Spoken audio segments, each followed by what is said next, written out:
Office Director of the Michigan Department of Health and Human Services, Zoe Lyons. Good morning, Zoe. Good morning. How are you? You don't have a chili recipe, do you? I do. Really? I do. Oh, well, we're going to be talking. Except I'm not a great recipe follower with chili. That's okay. I sort of like use my hand and. Oh, yeah. You should taste some of these things. I've been a judge before, and yeah, I think a lot of people use their hands. Zoe's just back from Denver. Ooh, very nice. You were on a round table. Yeah. What was it? Well, somebody. We do handle with care here in Michigan, right? Mm-hmm. And I just happened to be the person who found out about it and brought it to Michigan, and from West Virginia. So the person from West Virginia called me and said, "Hey, someone's going to call you. They have some questions about how you brought it to Michigan." And so they called me in August, and we were talking, and I just told them how we did handle with care and how we're training about adverse childhood experiences and we're doing anti-racism. And they said, "Hey, would you like to come to a national roundtable?" And I was like, absolutely. So I sat around a table with 50 other people who, around the country, who work on trauma and childhood adversity and what we can do to change the world. What's interesting from maybe some other parts of our country that surprised you? Oh God! Well, I think just the level of work that people are doing, and there were people.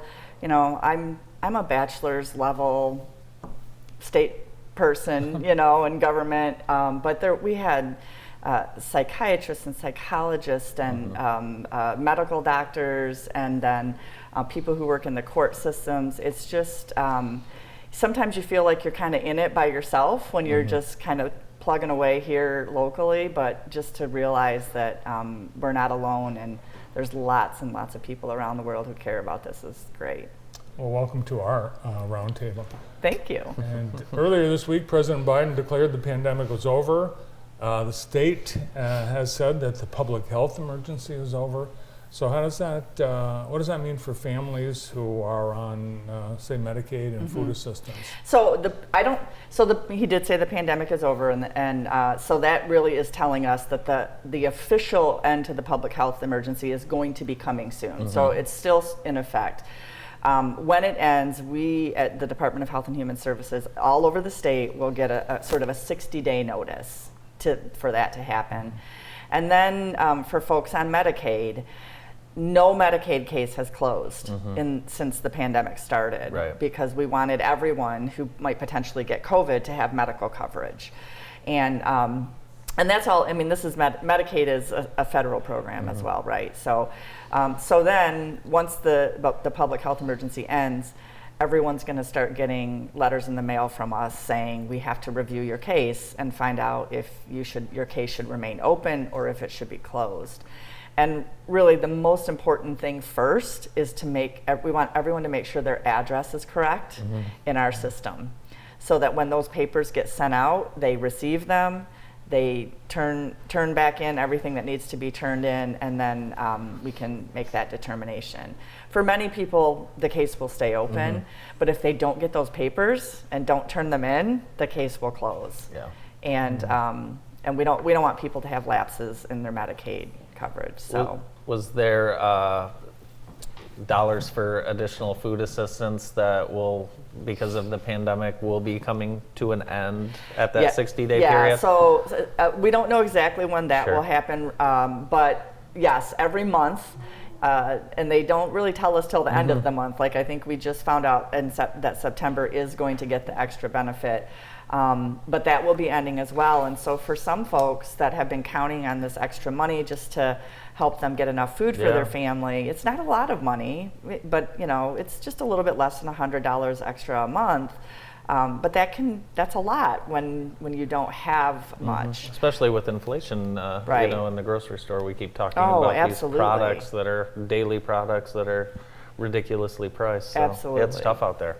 So we want folks to start, preparing and planning, and now's a good time. We have our gardens getting all the food out of our gardens has happened. I see lots of people are canning tomatoes and, doing things like that. So if, as a community, we're able to sort of help our folks that are struggling more with food, we want to be able to do that.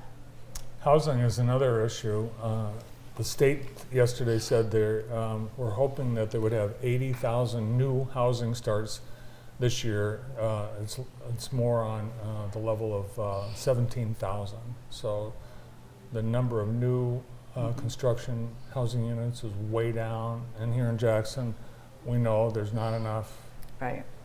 As the cold weather is upon us, that's a concern for those with housing issues. Yeah, it really is. And you know, in the summer, it can get hot, but for the most part, people who don't have homes, don't have houses or apartments, places to live, they get creative in the summer. And we have families who live at campgrounds, in tents, and those are things that are manageable in the summer. But as the weather gets colder, that's not as feasible. And our shelters get full. You know, we've frankly spent a lot of money putting people in hotels, but we don't really have that money to so a lot of that was sort of you know, COVID special fund money. And so just really we want our community to be aware that there's going to be more people needing housing. If you have family members or friends who are struggling, you know, see what you can do to support them. It might be a little bit of extra money. It might be opening your home, you know, to your relatives when maybe you haven't wanted to in the past or haven't been able to. Just sort of understanding that it's hard for families sometimes and helping them get through it. Today, the Michigan Municipal League and MEDC are announcing a program where they're going to give blueprints to builders for free to build what they're calling pattern homes. And years ago, in the early part of this last century, you could buy a house kit from Sears Roebuck. Right. And there were other places that you could buy the whole thing, and that's coming back. And so it's little 1,600 square foot houses, and they've got all kinds of plans, and soon that will be available to builders for free. So they're hoping that will spur some new residential construction. Yeah, and a lot of builders are going away from, right now, due to the interest rates, are going away from building those single family homes and focusing more on those multifamily units. So it will be kind of interesting over the next year and a half as those interest rates remain high, how much of that multifamily housing we will see built. So, right, and how much of it will be for low income, because really that's the issue. I think that's great, and our folks who are homeless right now are not going to be able to build one of those homes. Of course, you know, so it's really about, you know, how can we sort of help those who are struggling. Yeah, and there's also patterns for 2-unit and 4-unit housing as well, so hopefully that will take off. Zoe Lyons with us from MDHHS. More with Zoe after this.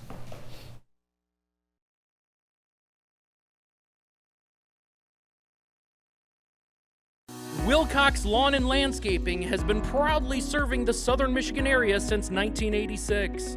With thoughtful design and quality craftsmanship, our experienced experts can bring any idea to life. Stop into our brand new location and garden center today. From a total redesign to just a few plants to spruce up your outdoor living space, we have everything you'll need. Need dirt, mulch, stone, or topsoil? It's all here and on site at Wilcox, and of course we can handle the delivery. We can also take care of your fertilizing and weed control, irrigation from repairs to new systems, and all of your landscaping needs. Wilcox Lawn and Landscaping, everything for your outdoors. Do you want to make a lasting, positive impact in Jackson County? A fund at the Jackson Community Foundation creates a legacy in your name or in memory of a loved one to support the causes most important to you. Go to www.jacksoncf.org today and start your legacy. It's that time of the year again. Do you have a student in need of a physical? Whether it is for your student athlete to be ready for action or your student to be ready for school, now is the perfect time to make sure their health needs are up to date. The Center for Family Health offers physicals for all children and teens. Let us make it easy to get your student's annual physical off your checklist. Call 517-748-5500 to schedule your appointment today. The Center for Family Health has been opening the door to healthcare for all in Jackson County for more than 30 years. Hi, this is Superintendent Steve Dorr, inviting you to be a part of the East Jackson family. At East Jackson, we're leading the way in science, technology, engineering, and mathematics. We offer one of the area's best robotics teams, as well as a diverse array of arts and music programming. At the high school level, we're excited to launch the Jackson County Early College. New classroom technology helps our curriculum come alive, and our staff ensures a safe and welcoming environment for your child. Great things are happening at East Jackson Community Schools. To learn more, visit our website, eastjacksonschools.org. You need a plumber? From leak repairs to new construction. Grimes Plumbing Company, licensed and insured, proudly serves the Jackson area with fast, reliable service. No hot water, drains clogged? Call Grimes Plumbing today, proudly serving Jackson County. Welcome back. Our show today is brought to you by U.S. Staffing Agency. They are your complete employment specialists, whether you're an employee seeking a new career or you're an employer seeking new employees, they can help you. Call U.S. Staffing today. Big night, downtown Jackson, Friday, the last cruise night of the season, and they're going out with a bang with a great act on the stage at True Community City Square. It is Big Al in Code Blue, Larry Sumners Jr., and he is awesome. His band is awesome. They perform from 6 till 8, food trucks, all kinds of cars lining the streets, family friendly. The Cruise in concert Friday night in downtown Jackson. I think Zoe should go with her yellow bug. My yellow I think it's time. Oh, I think that it's time. would be kind of funny, wouldn't it? Yeah, and as the years go by, you see less and less and less of them. I think you're Yeah. the only one I've seen locally with one in years. So Yeah. I think people want to see it. It's funny, once you have one, you see them everywhere. And now that my husband has a little Jeep, so Jeep people, do It's Yeah. brotherhood. the thing. Yeah. Not in Colorado, though. No. No? Really. Nobody did it. We rented a Jeep, and nobody in Colorado did it. But the Beetle, same thing. Yeah. Everybody waves at each other, so friendly. So people that, talking about the housing situation, what are the ways, short of building, new housing and taking, someone in if you don't have room, how can the community help people with the housing issues? Well, there are lots of local agencies that work to support folks. So, find an agency that you aligns with what you believe in and support that agency, whether that's the Interfaith Shelter, the Aware Shelter, Community Action Agency. My office is a place, once people find housing, they come to my office and apply for assistance to help pay that first month's rent and deposit. But we, are there to help and provide support as well. And 211 also is another support for families. So if you run into someone and you realize that they're struggling with housing, together call 211 or get online and look at 211 and see what you might be able to find in terms of help. If you're a landlord, consider, could one of my units be for someone who's low income? Even if they're not all for low income, can I open one? If we could get all the landlords around to open one of their units for somebody who's low income, maybe we might be able to make a dent and come together and talk to each other and see what you can put together. Yeah, definitely a shortage. The Albert Kahn Apartments, they have 4 3-ring binders of applications for the waiting list. Not surprising. Yeah, absolutely amazing.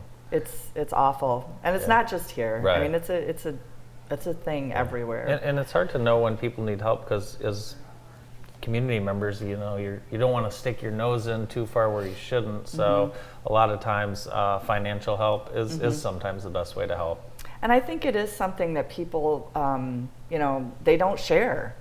They don't share if they're struggling with housing or if they're sleeping in their car, or they try to get around it and not allow people to know. So that can make it even harder. But if there's somebody that you're close to that you suspect, it's possible. People that we know are struggling and they just haven't shared that with us. So. The times you've been here, you've talked about a number of benefits that the state offers, and for someone that might be newly struggling, that's never taken advantage of any of those state programs, how does someone get started in exploring what resources might be available? So they can do that online. you can just Google Medicaid or food assistance in Michigan, and they can apply right online on their phones, or at the library they have computers. They can come into my office, and they show their ID at my office, and they come up to our second floor, and we have computer kiosks in our lobby, and we have people that sit there all day and help people apply. So applying would be the first step. All right, we appreciate all of the work that you and your team do. Thanks for taking time to be with us. Thank you. Thanks. Zoe Lyons is the Jackson Office Director of the Michigan Department of Health and Human Services. Stay tuned. We'll be talking to